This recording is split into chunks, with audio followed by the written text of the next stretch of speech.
आप सब बच्चों को एक सूचना बताया जा रहा है और आज 23 मार्च है ना। तो भारत सरकार का तुगलकी फरमान जारी हुआ है कि आप सब बच्चों का विद्यालय फिर बंद किया जा रहा है क्योंकि कोरोना बढ़ रहा है।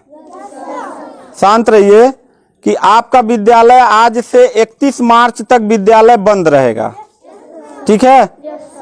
और आप सब लोगों को बताना चाहेंगे कि यही काम पिछले साल भी हुआ था कि एक हफ्ते के लिए लॉकडाउन किया जाएगा जब आपका एनुअल एग्जाम चल रहा था, और तब से लेके पूरा साल जो था वो विद्यालय बंद हो गया, जिससे आपकी पढ़ाई बहुत ज्यादा नुकसान हुआ।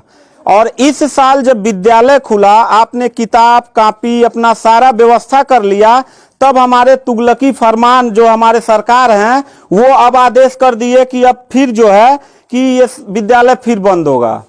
माननीय योगी आदित्यनाथ महाराज जी, मैं आपसे पूछना चाहता हूं कि आप बच्चों के भविष्य के साथ और जो प्राइवेट अध्यापक विद्यालय में पढ़ा के अपनी रोजी रोटी कमा खा रहे हैं, उनके पेट पे लात क्यों मार रहे हैं? इन बच्चों के भविष्य के साथ खिलवाड़ क्यों कर रहे हैं?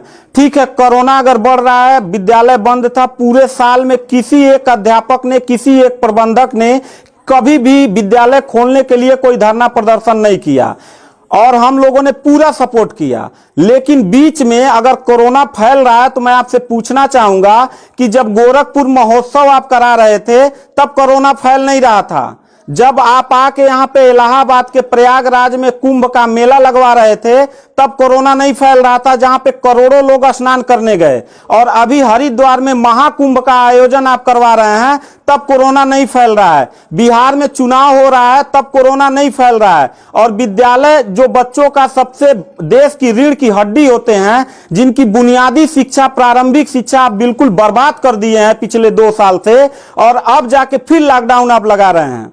तो आपसे पूछना चाहेंगे कि बच्चों के भविष्य के साथ आप मैच क्यों खेल रहे हैं? ये जितने भी बच्चे हैं, अगर 1 मार्च आप 1 अप्रैल बोले हैं, 1 अप्रैल तक अगर विद्यालय नहीं खुला तो इन सारे बच्चों को लेके मैं रोड पे बैठ जाऊंगा। ये मैं आपको खुला चैलेंज कर रहा हूं, क्योंकि बात सिर्फ मेरे तक का नहीं है, इन सारे बच्चों का भविष्य है। और इन सारे बच्चों का भविष्य आप लोग अंधकार में डाल रहे हैं। आप लोग खुद नहीं चाहते हैं कि देश का बच्चा पढ़े, पढ़ के कुछ लायक बने। आप लोग अपना, जब रैली निकालना रहेगा, चुनाव रहेगा, तो कोरोना आपके पास नहीं रहता है। और जब आपको लगेगा कि आपके विपक्ष में लोग खड़े हो रहे हैं तो आप कोरोना का ड्रामा करा के विद्यालय को सबसे पहले आप बर्बाद कर रहे हैं। आप बताइए, विद्यालय में, आप गोरखपुर जिले में 193 लोगों ने अपने विद्यालय की मान्यता निरस्त करा लिया। जानते हैं क्यों? महंत योगी आदित्यनाथ जी, क्योंकि वो लीज पे चलाते थे और उनका भाड़ा हुआ करता था 40,000 45,000 रुपया मंथली हुआ करता था। वो भाड़ा न चुकाने के वजह से, चूंकि मालिक को भाड़ा चाहिए, उन लोगों ने अपनी मान्यता निरस्त करा दिया। और सरकारी जो स्कूल है उनकी हालत तो पहले से मतलब खस्ता हो चुकी है। तो ऐसे कंडीशन में गार्जियन करे तो क्या करे, और हम अध्यापक करे तो क्या करें? ये जितने भी 16-17 स्टाफ हैं, इन सब लोगों की रोजी रोटी चलती है इन बच्चों के और इस विद्यालय के संस्था से। आप लोग हमारे पेट पे प्रहार कर रहे हैं, हम लोगों के व्यवसाय से प्रहार कर रहे हैं। अगर आपको लग रहा है कोरोना है, ठीक है, विद्यालय बंद कर दीजिए, तो आप ये भी अपनी नियत को साफ करिए कि कुंभ का जो मेला, महाकुंभ का लगवाने वाले हैं, उसको भी कैंसिल कर दीजिए। और जो गोरखपुर महोत्सव और गोरखनाथ का मेला लगवा के आप ड्रामा करवा रहे हैं, वो भी बंद करवाइए। यानी आप खुद नियम का पहले फॉलो करिए, हम लोग नियम को फॉलो करने के लिए तैयार हैं। अगर लास्ट में जाते जाते यही कहेंगे, इन बच्चों को, चेहरों को देखिए, इनके माता पिता ने सारे बच्चों का, किनका मोबाइल बज रहा है, साइलेंट कर लीजिएगा सर।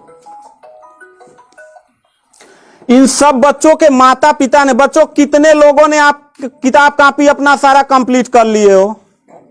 पता है, एक एक बच्चों की किताब कॉपी 2-2 हजार रुपए की आती है। आप फिर लॉकडाउन लगा दिए, इनकी पूरी पढ़ाई बर्बाद हो गई। अब यानी आपने 1 हफ्ते का लगाया है, आपकी नीयत पे तो मुझे 100% विश्वास है ही नहीं है कि आप करोगे क्या। आप पूरे साल पढ़ाई बर्बाद करोगे। हाथ नीचे करिए। अब ये बच्चे करेंगे क्या? किताब लेकिन इनके गार्जियन करेंगे क्या? हम लोगों ने पूरा कोऑपरेट किया सरकार को। जितना दिन लॉकडाउन लगा था उतना दिन का मैंने पूरे सभी विद्यालय के लोगों ने शुल्क माफ कर दिया, क्योंकि गार्जियन के ऊपर कोई लोड न पड़े। हम लोगों ने टीचरों को पेमेंट नहीं किया, क्योंकि हम लोगों ने जब फीस नहीं लिया तो पेमेंट कहां से करें।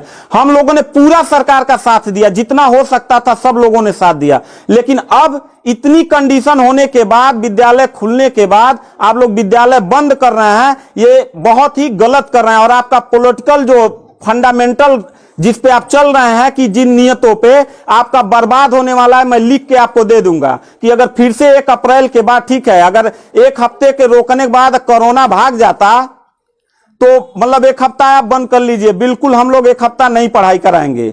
लेकिन अगर फिर साल भर का ड्रामा आपने किया तो निश्चित तौर पे याद रखिएगा कि तानाशाही उतना ही अच्छा लगता है जितना तानाशाह के अंत होने का समय ज्यादा दूर हो, और आपका समय बिल्कुल नजदीक आ गया है। तो मैं उम्मीद करता हूं कि आप ये काम बिल्कुल मत करिएगा। 1 अप्रैल के बाद अगर विद्यालय फिर से आप बढ़ाएंगे तो इन सब चेहरों को देख लीजिए, और इनके गार्जियन को लेके, अपने पूरे स्टाफ को लेके, जिले से लेके मैं प्रदेश लेवल तक धरने पे बैठूंगा, इस बात को याद रखिएगा।